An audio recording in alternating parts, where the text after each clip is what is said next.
Thank you for that introduction. I want to start out by talking about labels. Everybody tries to label me in Congress, and they're not quite sure what to call me. Some people say, oh, he's a constitutional conservative, don't worry. Some people call me one of those right-wing fanatics, libertarian-leaning Republican. That one's kind of nice, got a nice ring to it. But the one I like the best that they call me a lot of times in Congress is one of those 12 guys that didn't vote for John Boehner.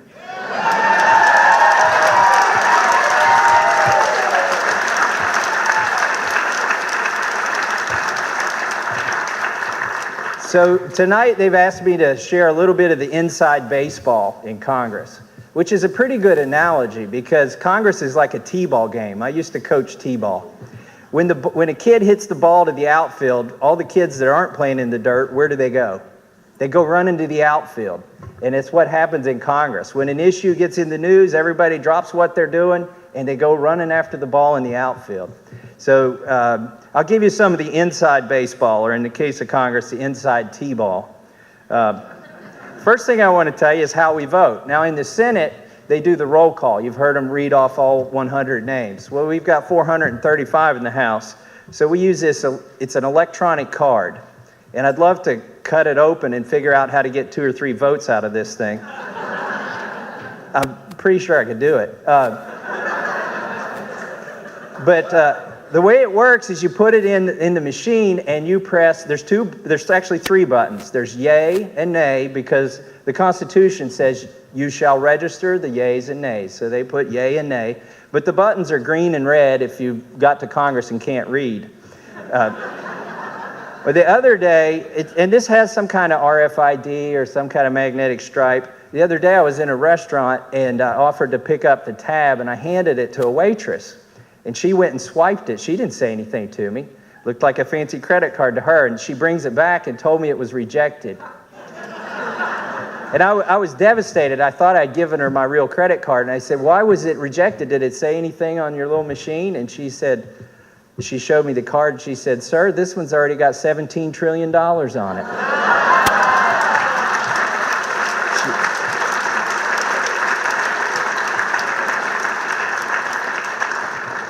And that is a true story. So here, how does voting in Congress work? All right, there's something called the whip. Does anybody know what the whip is? All right, so there are 3 positions in leadership if you're in the majority. There's the Speaker of the House, the Majority Leader, and the Majority Whip. And so the process of whipping is where they go around and count votes. And just a show of hands, have any of you ever worked in a campaign before? So a lot of you have. And if you've made phone calls, what do you do when you make the phone calls? The first set of phone calls that go out is voter ID. You're trying to find out, are you for my candidate? Are you for the other candidate? Or are you undecided? And this is what the whip does. He goes around and he counts the votes. And actually, there are 50 deputy whips that work for the whip because you couldn't possibly go count 233 votes, given they're only going to give us 3 hours to read the bill. But so they go around, and if you whip yes, they never come back and see you. If you whip no, they don't. They're going to concentrate on you because the presumption is this is a bill they want to pass. They don't want to be surprised. They don't want to bring a bill to the floor and try and pass it if it's not going to pass. And that's happened to them a few times this year. Because we've stood up on some of these issues. But they like to whip the vote.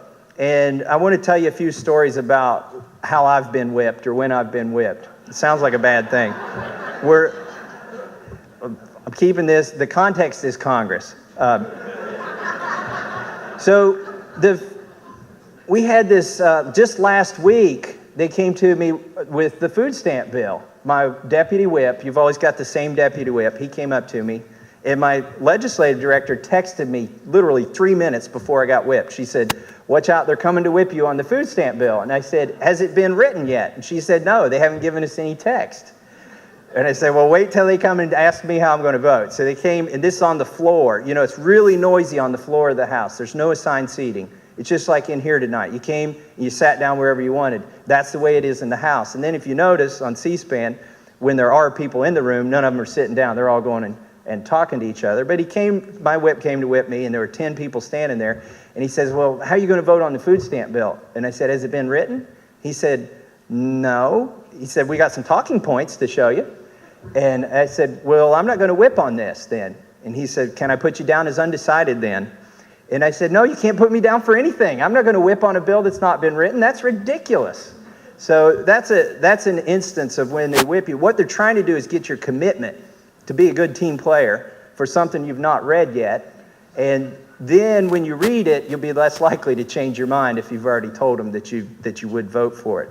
But the best whip story I have happened the first week I was in Congress. I went in, sat down on the floor, I voted. It was a no vote. I think there were only a few of us, maybe Justin Amash and Walter Jones and Paul Brown, myself. But I was the new guy, and I voted no, and I sat down. And the whip staff, there was a lady that came up to me, not even a member of Congress. Their staff are allowed on the floor, my staff are not. She comes up to me and she said, sir, she pointed up the board, she said, you voted no on this bill. I said, oh, did I? I said, that's what I meant to do. And she said, well, the party is, leadership's voting yes on this, and the party wants you to vote, yes. And I said, well, I think I'll vote no. And she said, well, there's a table over there, and that's where the leadership's table is. There's some staff over there that can explain to you what's in the bill. I said, I read the bill. I know what's in it. That's why I'm voting no. And she said, well, you know what? We're not whipping the vote on this today, so you can vote how you want to this evening. I mean, I was floored. Here was a staff member that was telling me I could vote how I wanted because they weren't going to count this one today. So that's how whipping works. I like to use analogies. The next analogy I want to use is one of my favorites.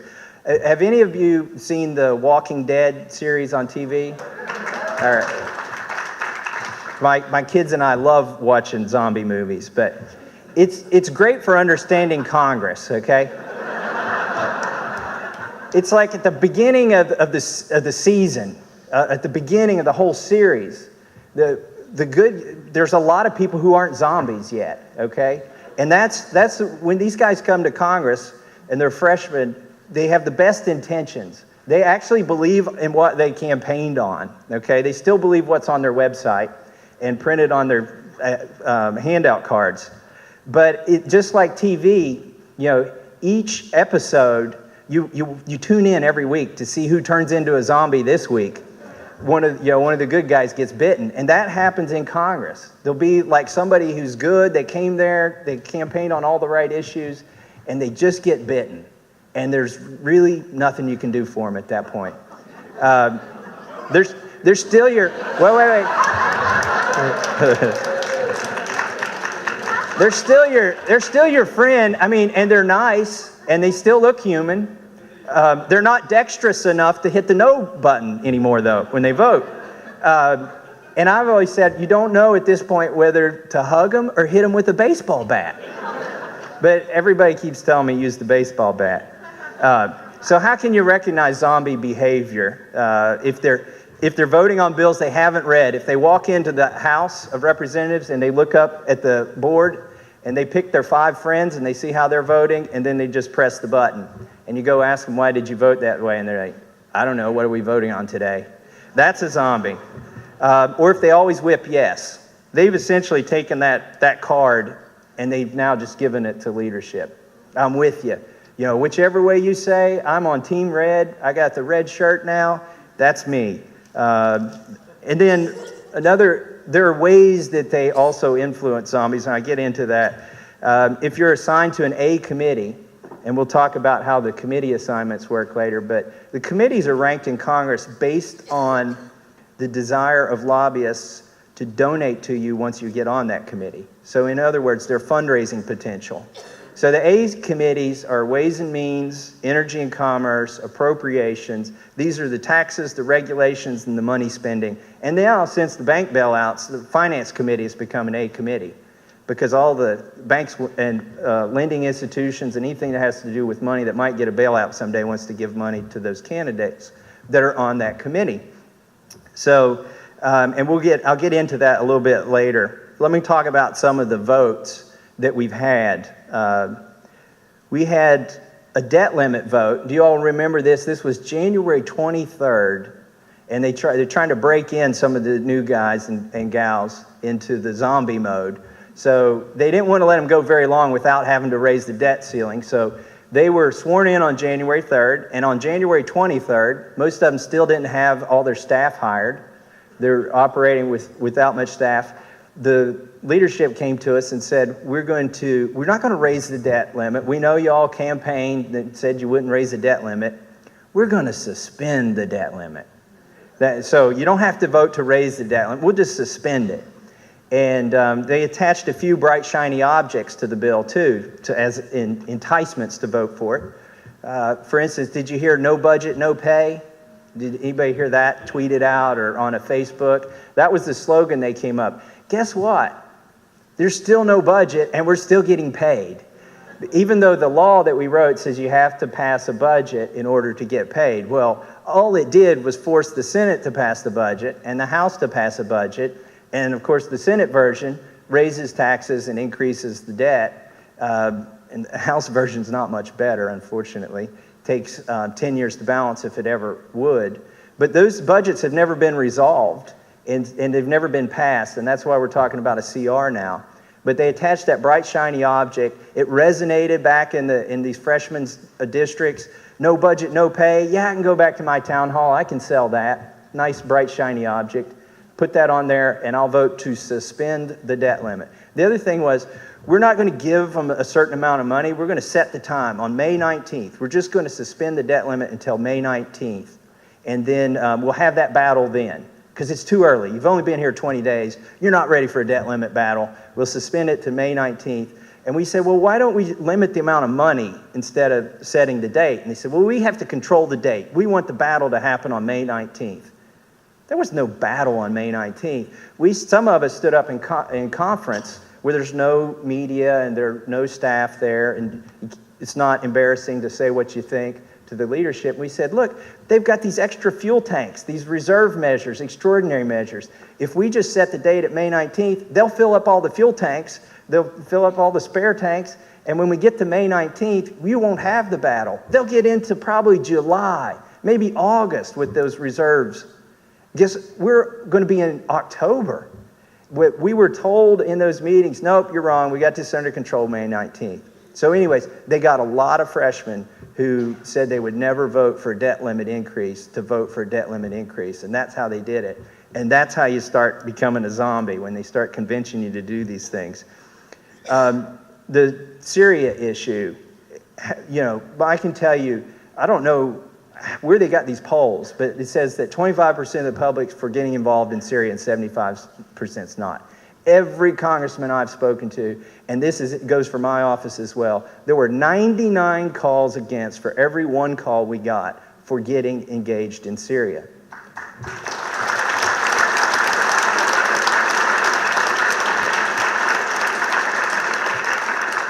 But how many congressmen did you see on TV saying, well, I'm undecided? And this happened during the recess. There was 5 weeks we were back in our districts. I'm still undecided. I need to go back to Washington, D.C. and talk with the people in the know, and then I'll form an opinion, but I can't be decided right now. And let me tell you why they said that and why that's so effective, and this gets to the NSA. One of the ways that they will try and convince you to vote a certain way when you're up there, if you've leans no or whipped undecided, they bring you into a classified briefing, like with the NSA. And they bring in the generals and the director of national intelligence, and these are the guys that you've seen on TV all your life. And now they're sitting there and they're talking to you one-on-one, and they're just telling you like it is, and this is a classified briefing. Frankly, almost everything they tell you in those briefings you can read on Drudge Report 5 minutes earlier. But now you've been endowed with special knowledge. And so it's okay if 99% of your constituents say to do one thing and you decide something else, because now you have the special knowledge. And it's okay for you to vote against your constituents in a way that they wouldn't want you to vote. Because you know what? They didn't elect you to come up here and vote based on what they know. They elected you to come up here and form an opinion based on information they can't possibly obtain. and do that for them. And that's the line they sell. And that's why you had so many people go off track on the NSA vote. We had them in classified briefings. But it's been pretty hilarious. Every time they do a classified briefing, they have to have another one a week later after something leaks out to show that they had lied to us in the week before. But that's what they did. That's what they did on the NSA. That's what they were trying to do on Syria. And frankly, they told us there were 54 terrorist incidents that were stopped by this domestic spying program. Well, we challenged them on all of them. And in one of those classified briefings, we finally got them to admit there was only one incident that this program pertained to, and they actually knew about it through other routes. So, but we finally got them to admit that. And there are people who voted, again, once a zombie, it's hard to come back, but there were people who had already voted for CISPA, and they could see this was basically the same thing. But that's what CISPA was. It was authorizing this program. It was absolving all the private companies of any liability if they cooperated with the government in destroying your constitutional rights. So, hey, I've already voted for CISPA, and now they're telling me all this secret information about how good this program is. I'll vote for NSA.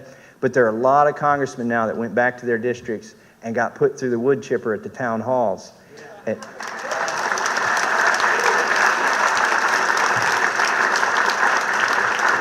kind of like NASCAR. Some people just watch NASCAR for the wrecks.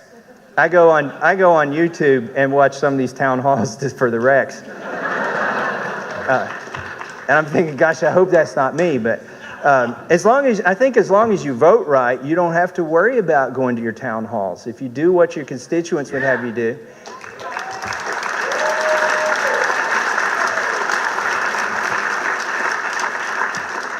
So let me get to some of these issues and how they steer the zombies. And then I also want to tell you how you can steer the zombies. And you are. I mean, they're influenceable. They don't like daylight. We all know that. So one of the things that I had this notion before I went to Congress that money was somehow corrupting the process. But I didn't understand it until I got to Congress. And I was sat down in a meeting, and I was told what my quota was. And I said, what do you mean? They said, well, if you want to be on these committees, this is your quota. Now, if you want to be on this committee, here's your quota. This is how much money you have to raise every quarter and give to the party. By the way, I have to tell you something a little bit refreshing. They also have sort of this wall of shame in the GOP conference. So you go in there, and there's your name, there's your quota, and there's how much you raise for the NRCC, and there's how much you have left to raise. Well, I got to go to Congress 6 weeks early because I filled an unexpired term of a previous congressman. So I got to serve with the venerable Ron Paul for 6 weeks and sit next to him in the halls of Congress. But I went in that room and I saw his name on that list, and he was on the wall of shame. He had raised zero money for the NRCC.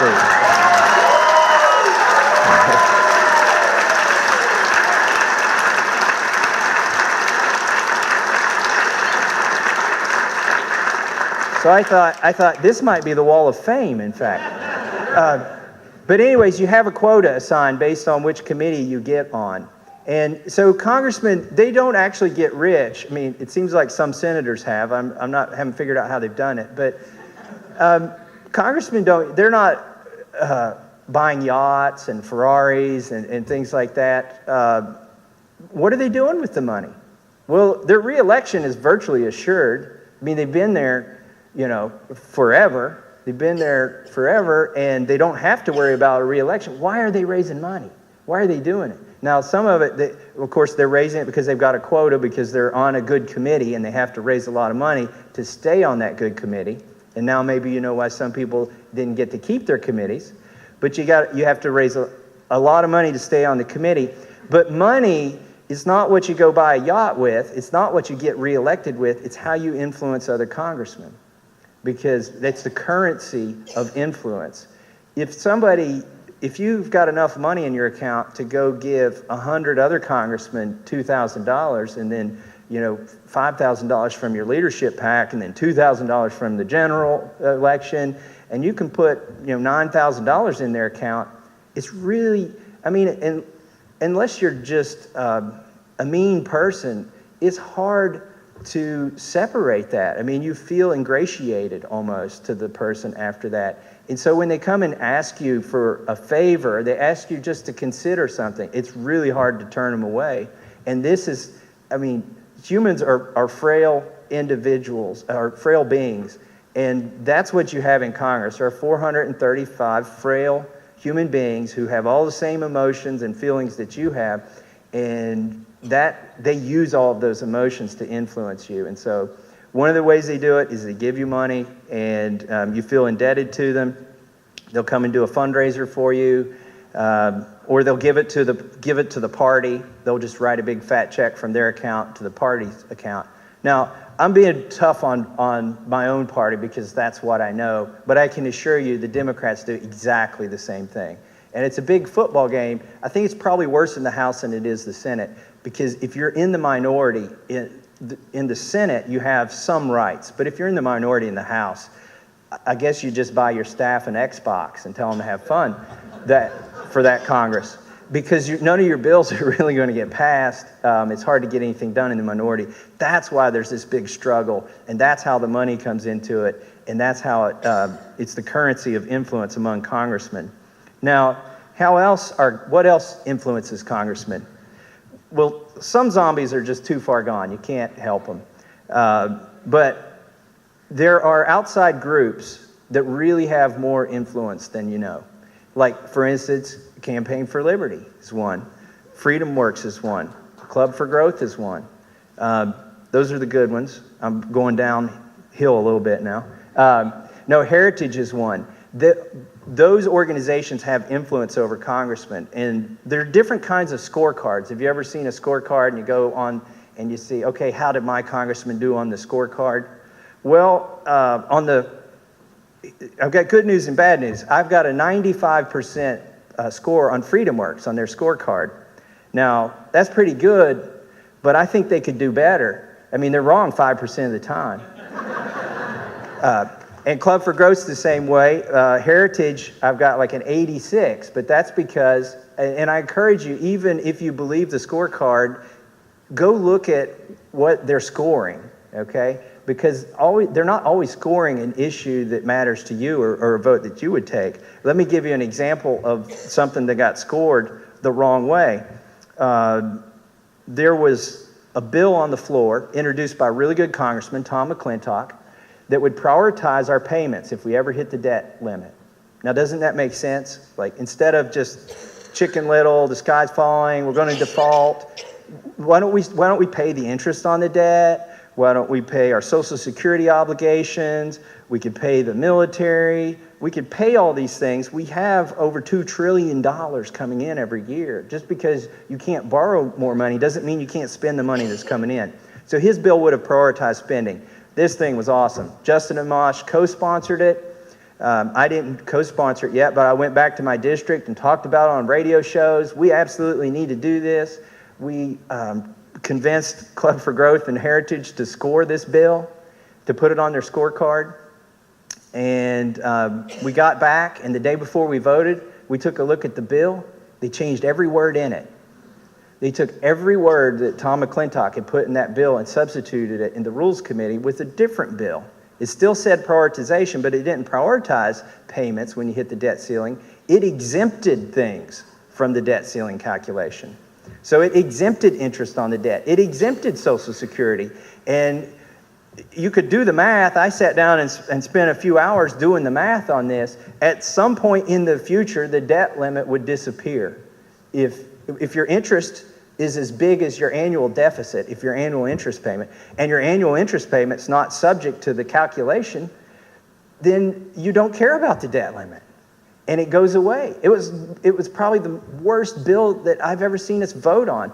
But we went and we screamed at these groups, don't score it, it's horrible. Look at what they did, they changed every word in it. And they said, well, we've got so much time and effort invested in telling people to call their congressman and to score this, we just can't change right now. So they scored against us. There were only myself, Amash, and Walter Jones were the only Republicans that voted against that bill. And that's why on some of these scorecards, we don't have 100%. Because sometimes these groups don't read the bills. So that's just, and there's two different kinds of scorecards. There's a score for two different purposes. There's scorecards that are unannounced. The groups score it after the vote, and there are ones that are announced. The ones that are announced are to steer the zombies. I had a congressman, I went up to him, I'm not going to rat him out. He took a really brave vote back in December. I was astonished. I didn't really know this guy. And but I got to know him because he took a really brave vote, and he was one of like 13 no's. But he kind of got squishy after that, and I couldn't figure out why he's squishing out on many of the same issues. And so I just went up to him. I didn't say, "Why are you a squish now?" I said, "Gee, you took a brave vote back then. Why did you go with us on that vote?" He said, "Well, I'm no dummy. I know what side my bread's buttered on, and Club for Growth scored that vote, and they had helped him get elected." So you don't underestimate the amount of power you have if you help somebody get elected, or if you're working for somebody that could unelect that individual by beating them in a primary or general. Don't underestimate the power that you have, not during the election, but during Congress. When you call up these people, they'll also come and vote, and before they press the yay or no, they'll ask me, "How many calls did you get on this? Which way did the calls go?" So the phone calls matter. Definitely make phone calls. I'm running out of time, so I'll say this about staff. Staff is crucial to congressional office. I thought maybe I'd get one or two staff members. I had no idea what kind of budget we had and how much help I could hire.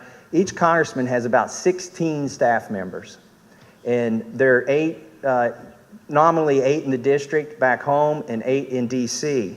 And really, staff sets your policy. They help read the bills. When you get an 800-page bill and less than 3 days to read it, you need your staff to help you go through that and find the bad stuff and show it to you. And if you get bad staff, you're going to get bad results. You're going to make bad votes. You're going to make mistakes.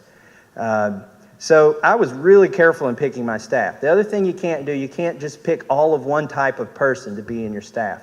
You got to have some diversity to represent all of the people that you're going to represent. So I tried to get a lot of diversity in my staff. Of the 8 that I hired in DC, I made sure not to be all the same kind. Half of them are Ron Paul people, and the other half are Rand Paul people.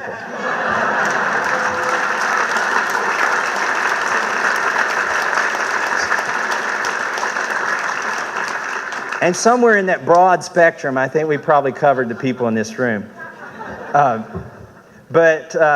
one quick thing about staff, I guess this is really my timer here. It says I got 1 minute and 43 seconds. The other dysfunctional thing you have about staff is your district staff doesn't talk to your DC staff. And you got to make sure, because Washington, D.C. is virtual reality, and back in the district is reality. And they're doing 2 different functions. One's writing and reading legislation, the other is dealing with constituents, veterans benefits and things like that. I thought it was important to make sure my staff got off to the right start, so I wanted them all to spend a few days together, so I invited them to my farm in Kentucky. So we had them all back on my farm. We had lots of fun. We shot machine guns, we roasted a pig.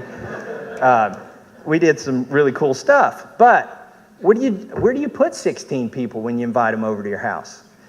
It's really hard to find a place for 16 people to sleep.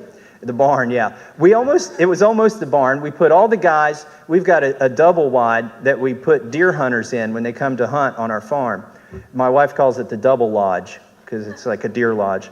But we put all the guys there. We got bunk beds, and I told my wife, I'm not going to make the women on our staff sleep in a deer lodge with deer antlers everywhere and stuff like that. So I said, we'll kick the kids out of their bedrooms. And I've got 4 kids, and 2 of them have bunk beds. That's a lot of sleeping room. And my 9-year-old daughter, I've got a 17-year-old, 15-year-old, 13-year-old, and a 9-year-old. My 9-year-old daughter, she's really spunky. This year she tried out for cheerleading and basketball, made both teams, and she's the smallest kid in the class. But she's also good at espionage. She was eavesdropping on when I was telling my wife where we were going to put these strange people when they came to our farm. And she comes out of the shadows and exposed herself. And she put her hand on her hip and she said, "Dad, are you telling me you're going to kick me out of my bedroom for your DC staff?" I said, "I'm sorry, honey, there's no hotels around here. They got to sleep somewhere." And she said, "But what you're really telling me is government's getting in my bedroom."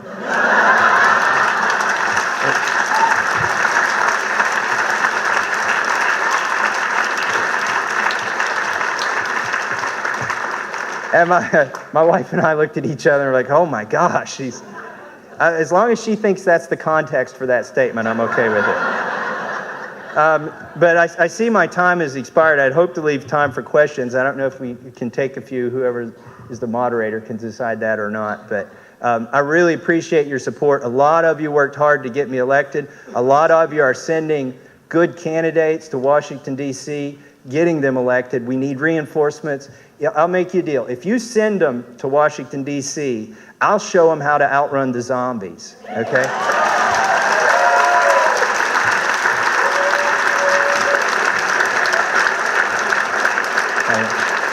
But listen, they got to have a spine. Don't send me one without a spine. And later tonight, you're going to hear from a guy that's got a spine, Steve Stockman.